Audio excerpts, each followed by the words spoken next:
CPS అని government ఉద్యోగస్తులు అందరూ అక్కడ అల్లాడిపోతా ఉన్నారు. మీరు అడుగుతా ఉన్న సిపిఎస్ ను అధికారంలోకి వచ్చిన తర్వాత ఒక వారం రోజుల లోపలే సంతకాలు పెట్టి మీకు ఇస్తాను అని చెప్పి మీ అందరికీ కూడా హామీ ఇచ్చి చెప్తా ఉన్నా.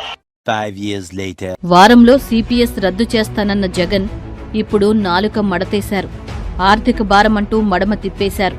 సిపిఎస్ ఉద్యోగుల జీతాల నుంచి ప్రభుత్వం 10% మినహాయించి దానికి తాను మరో 10% కలిపి ఉద్యోగి ప్రాన్ ఖాతాకు జమ చెయ్యాలి. గత ఏప్రిల్ నుంచి ఆ నిధులు జమ చేయకపోగా ఉద్యోగుల జీతాల నుంచి తీసుకున్న 10% కూడా వైకాపా సర్కార్ వాడేసుకుంటోంది.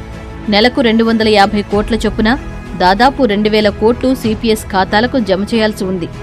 ఇది సిపిఎస్ ఉద్యోగులకు జగనన్న చేసిన డబుల్ మోసం. ఇచ్చిన ఒక్క మాటైనా నిలబెట్టుకోవడం నీకు చేతగానప్పుడు నువ్వు కాకపోతే నువ్వు ఏమైతావురా అని అడుగుతున్నా. బతుకు చెడా